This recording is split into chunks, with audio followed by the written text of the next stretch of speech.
prénom résonne encore au gré du vent, des forêts du Nord aux eaux du Saint-Laurent. Elle nous a laissé comme seul testament sa fraternité pour que l'on soit plus grand. C'est une femme comme les autres, son cœur est un Ville-Marie. Elle fait partie de ces apôtres qui donnent du sens à la vie. C'est une femme comme les autres, à l'Hôtel-Dieu du Montréal.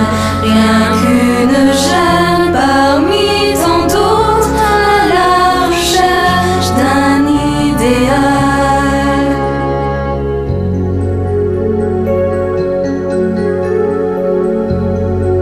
Je ne peux pas être plus précis. Cette femme est une sainte. À n'en point douter. Alors arrêtez de me harceler avec vos questions. Je vous confirme que j'ai bien embarqué le 9 mai de l'an de grâce 1641 à La Rochelle pour le Nouveau Monde. Pardon? Non, pas du tout. Ah non? J'accompagnais la Lamboise depuis Paris. Je l'avais rencontré à Saint-Sulpice, tout simplement. Moi? Ah non, non, non.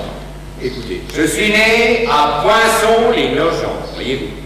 Et ma famille a été décimée par la peste, et en 1640, je suis allé à Paris pour trouver du travail. Voilà. Pardon? Non, non. Non, mais ça, je vous l'ai déjà dit, voyez-vous. La veille de notre appareillage, je l'ai retrouvée sur le port de La Rochelle. Elle m'a d'ailleurs tout de suite indiqué que je ne devais pas embarquer. Ouais. Prétextant que je n'avais aucun avenir en Nouvelle-France, me disant aussi que j'étais trop jeune. Malgré tout ça, je suis parti. J'avais à peine 15 ans, mais je paraissais plus. Ouais. J'ai regardé avec mélancolie les côtes de France disparaissent. Mais au fond de moi, un immense bonheur remplissait mon cœur. C'est elle qui nous entraînait toujours plus loin dans ce grand monde. Traverser les mers, monter à l'hôpital en terre hostile, fonder une colonie. Voilà un bel exemple pour nos contemporains, n'est-ce pas? Oui, effectivement, elle rayonne toujours à Ville-Marie. Ville-Marie, chère à nos cœurs. Mais qu'était Ville-Marie quand Jeanne est arrivée? Et qu'est devenue Ville-Marie aujourd'hui?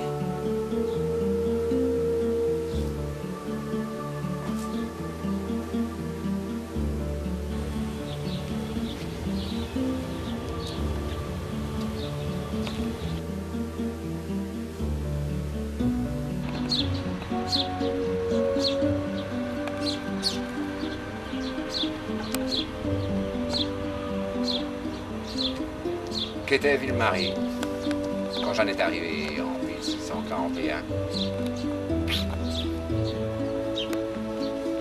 Terre vierge, froide. Qu'est Ville-Marie aujourd'hui? J'imagine, parce que je ne connais pas, mais sans doute un ensemble de grandes tours en béton. Peut-être reste-t-il encore là-bas des petites églises construites. 17, 18, 19e, je ne sais pas. Reste-t-il encore quelques gènes de ces Indiens avec leur toupet de cheveux nattés là? Sont-ils dans une réserve? Je ne pense pas, dans cet ensemble Québec-Montréal. 3 mois de navigation. Très pénible, j'imagine. Pour arriver sur une terre inconnue. Pour y faire quoi? Aider une population qu'elle ne connaît pas, qui n'a peut-être pas besoin de son aide d'ailleurs. Pour évangéliser? Non, elle y allait, j'imagine. Sincèrement. Faire du bien, toujours poussé par cette croyance, dans l'histoire du monde et des individus en particulier, ne sont pas menés, ne se laissent pas mener par des croyances entre guillemets, qui leur font faire des actes que d'autres peuvent réprouver. Après 3 mois de navigation, nous sommes arrivés à Québec. Et l'année suivante, au mois de mai, nous montions à bord de barque et le 17, nous avons posé le pied sur l'île de Montréal. Eh oui, j'ai passé toutes ces années dans la colonie et ce fut pour moi un immense bonheur, malgré nos craintes, les difficultés, les peurs aussi. Elle a toujours vaincu, elle a surmonté toutes les épreuves. C'est elle qui nous a donné la foi et nous a sauvés des sauvages avec Maisonneuve. Une infirmière exceptionnelle. Je l'ai vue soigner les colons avec une infinie délicatesse. Ah, va falloir vous habituer au merveilleux. Et ne vous étonnez de rien, car cette femme est extraordinaire, avec une intelligence hors du commun. Elle a réussi à conquérir toutes les âmes autour d'elle. Ce Nicolas Lucio, quelle joie de le voir à l'écran, quelle fraîcheur, quelle fougue, quelle envie de voir Jeanne Mance. Il nous transporte, il nous balade comme ça au travers des siècles. C'est le fil conducteur de la pièce, et à la fois là, à la fois pas là.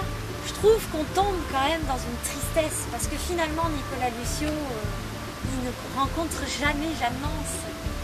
Il n'y arrive jamais, et en même temps, le comédien qui l'incarne est formidable.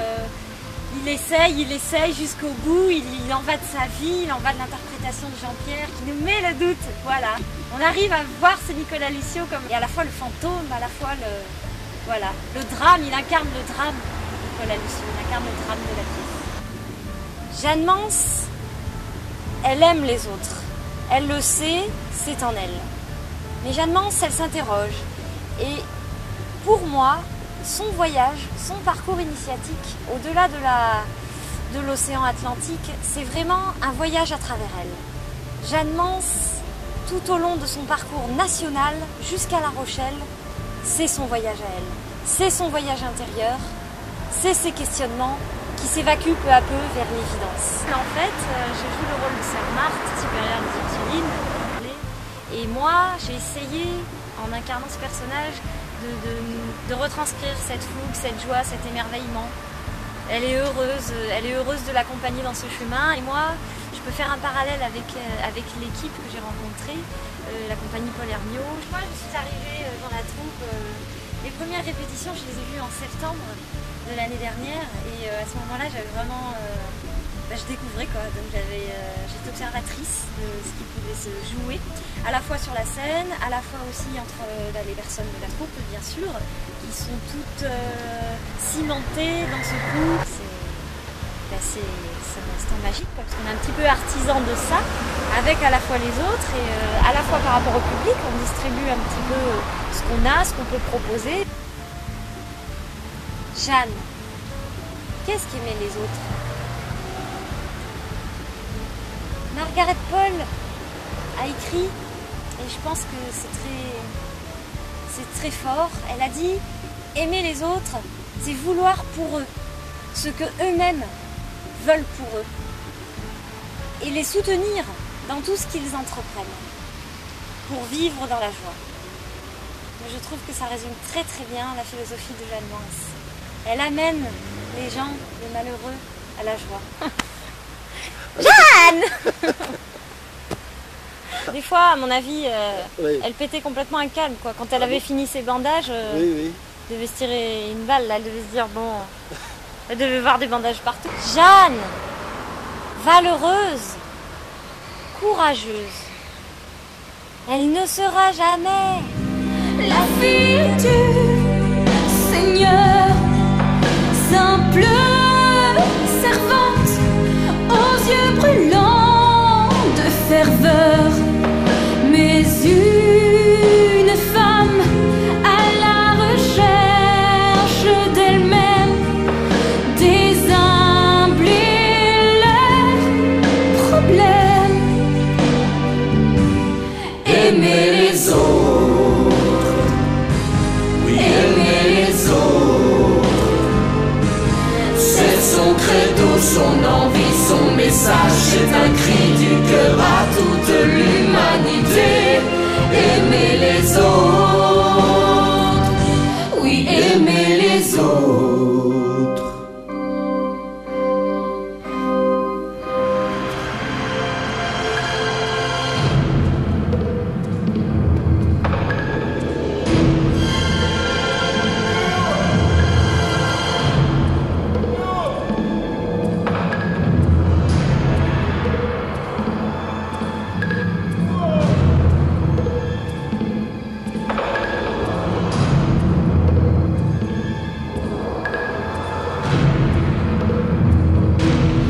Aimer les autres, aimer les autres, c'est son credo, son envie, son message, c'est un cri du cœur à toute l'humanité.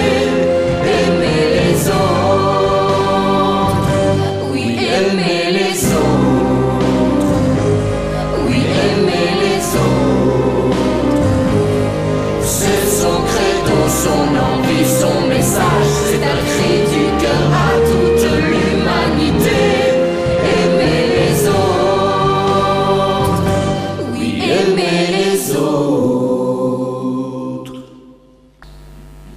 C'était une femme pieuse, généreuse, courageuse, persévérante. Une femme d'exception.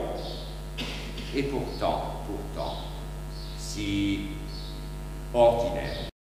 Arrête d'appeler le Seigneur ainsi, c'est un bon fait. Que l'on m'en préserve. Il s'agit de l'homme au chapeau noir. Encore lui, que voulait-il? Parler à Jeanne du nouveau monde. Mais, à l'entendre, on aurait dit l'enfer. Cela ne peut être le cas. On ne sait pas, Serette. Il faut avoir mis le pied sur cette terre pour dire, n'est-ce pas? Rien que la traversant en bateau peut être dangereuse, et avec tous ces sauvages. Notre cousin nous a parlé du Québec comme d'une terre agréable où tout semble si accueillant. Il connaît un religieux qui en est revenu enchanté. Le voyage s'est déroulé sans le moindre encombre. Arrête, Jeanne. Je connais ton envie et ta volonté extrême de te rendre là-bas. Mais n'ignore en aucune façon les dangers qui peuvent se présenter. Je partirai quand j'aurai quelque peu vaincu la maladie qui règne en ce moment sur notre ville et soigné les derniers blessés qui se trouvent encore dans ma maison de l'homme sauvage. J'ai tellement hâte de finir ma mission ici et partir. Je redoute ce départ, Jeanne. Catherine, va préparer le repas. Marguerite, sois heureuse de me voir conquérir le nouveau monde. Sois heureuse de sentir que je vais réaliser une grande œuvre pour le bien de notre cité et de notre Église. Sois heureuse de me savoir au service des autres. Imagine juste un instant tous ces sauvages. Cette nuit, j'ai encore rêvé. J'ai vu le ciel rouge. J'ai vu les cygnes dépouillés dans un crépuscule de cuivre et de sang. J'ai vu le visage d'une vieille femme toute ratatinée par... te porter un coup de couteau. J'ai vu des brouillards gluants. J'ai vu des êtres étranges te porter vers un fleuve.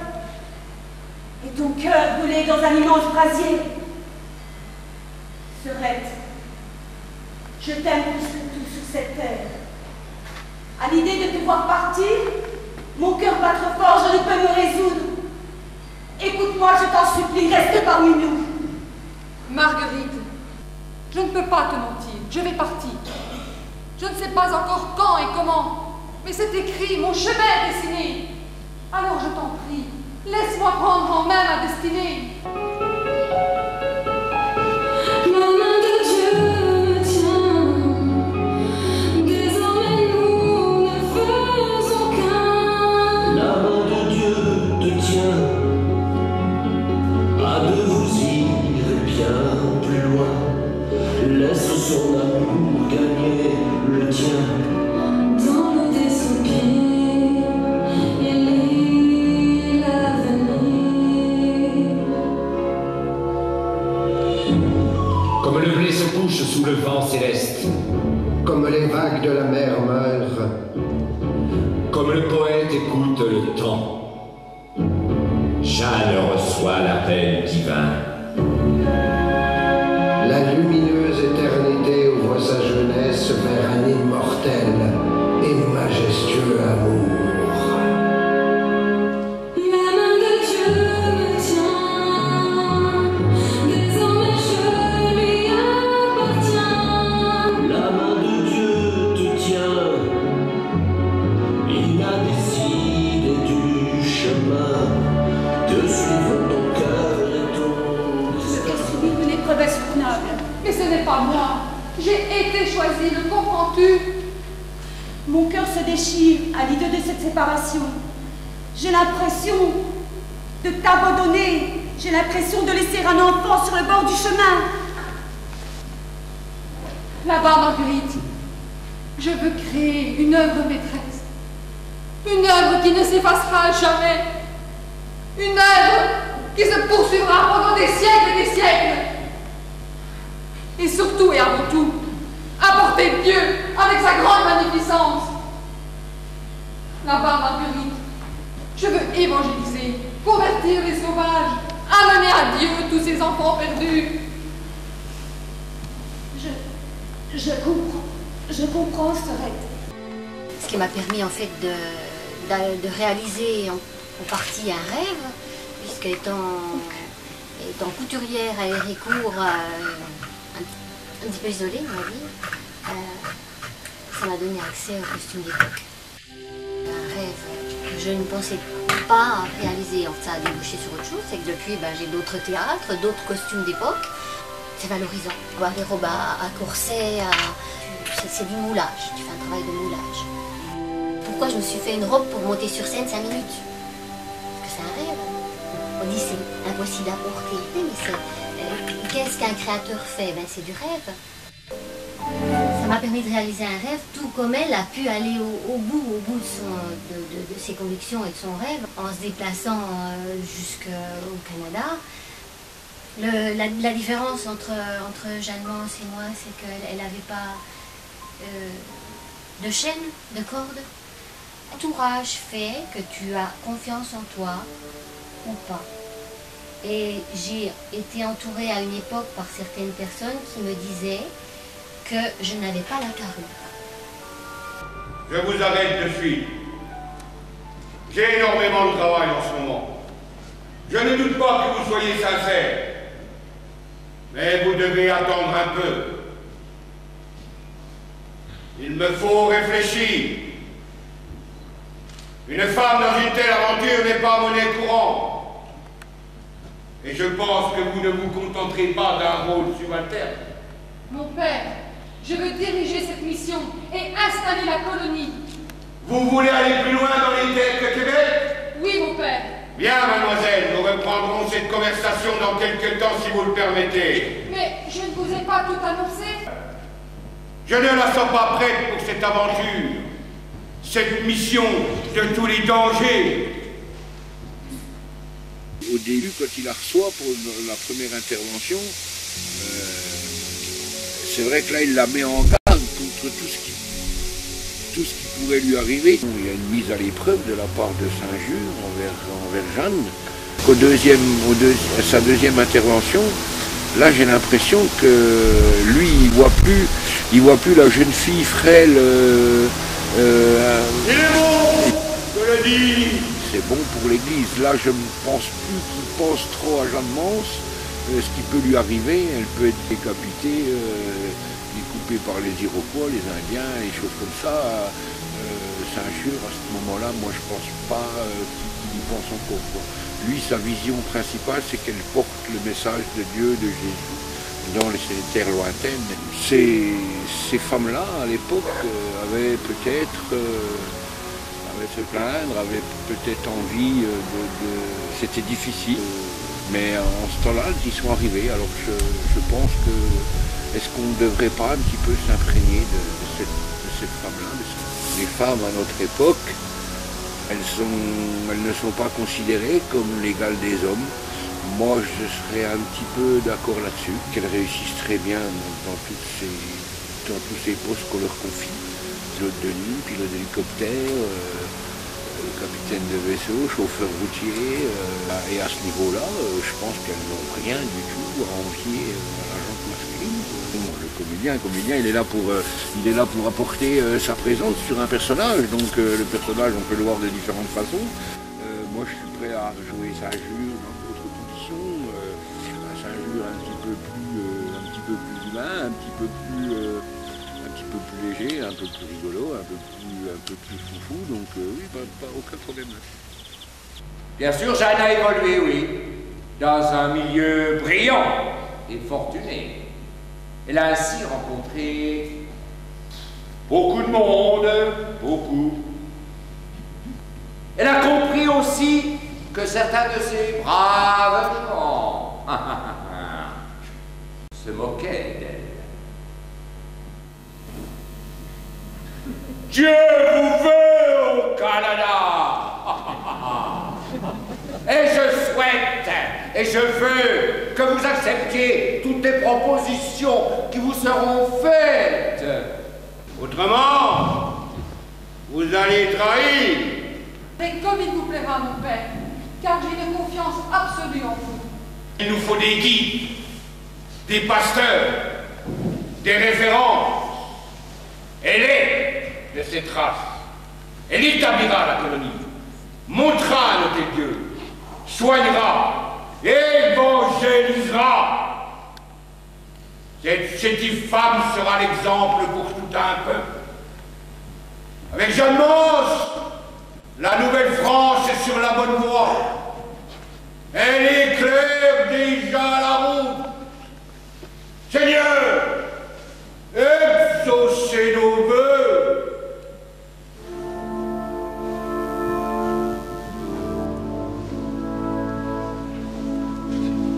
Madame, ma décision est prise.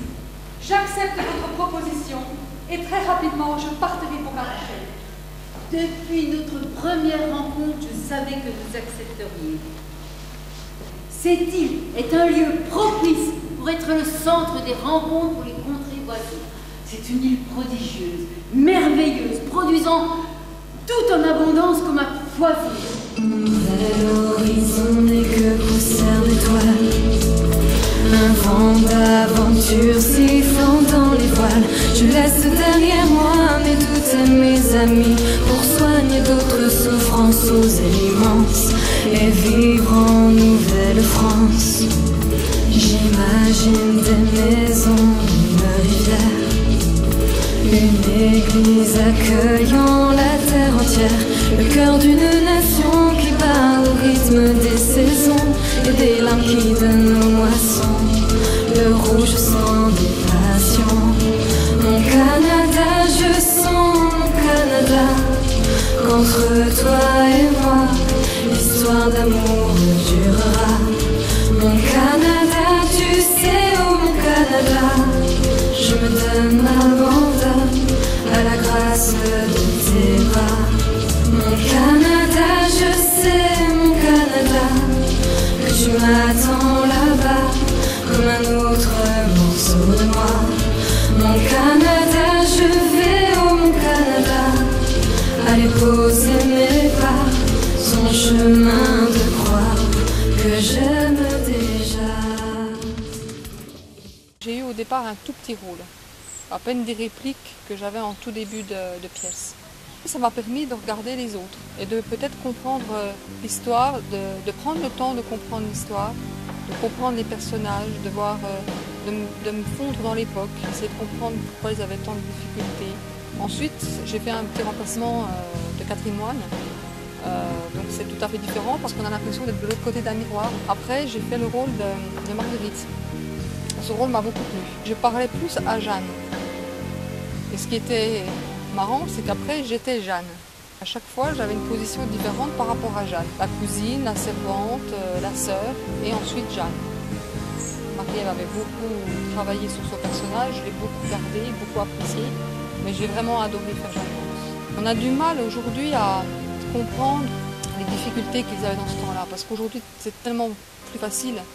Et des fois, je me dis, elle vivrait au XXIe siècle, elle irait faire un prêt à la banque, elle prendrait l'avion, 8 heures après, tout serait tellement plus facile. Et quand on se dit qu'elle n'avait pas d'argent, pas les moyens, pas de connaissances, que les moyens de transport étaient difficiles, je me dis que cette femme, elle était incroyable. Jeanne Mance, une femme d'exception, c'est vrai qu'elle était vraiment d'exception. Et que c'est avec le mental, avec l'énergie, qu'on arrivait à faire tout ça. Aujourd'hui, on a tout, mais Jeanne Mance, à l'époque, c'est vrai que c'était quelque chose. Il n'y avait pas de GPS, il n'y avait pas de portable, il n'y avait pas d'email, il n'y avait pas... En plus, elle avait une petite santé, ce qui à l'époque était quand même pas banal. La religion, c'est un peu servi d'elle. Je repense à un film que j'ai vu dernièrement sur Jeanne d'Arc.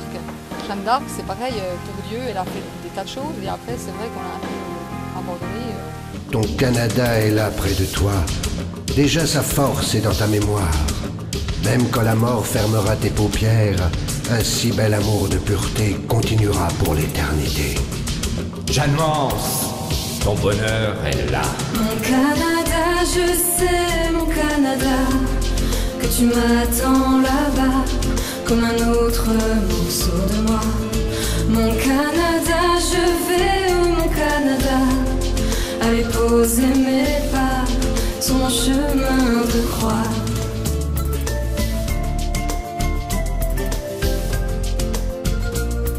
Ah, mon ami, je vous cherchais partout. Les quais sont en pleine effervescence. D'ici peu, les navires comme voile. Jeanne! Jeanne, c'est merveilleux, Jeanne, nous avons un nouveau temps. Dire que vous ne serez pas la seule femme de cette expédition. À Dieppe, où un navire vient de partir, 3 dames se sont embarquées. Il s'agit de 2 épouses ouvriers et d'une demoiselle du pays. Vous les retrouverez à Québec. C'est très bien. Et sur le bord de la Rochelle.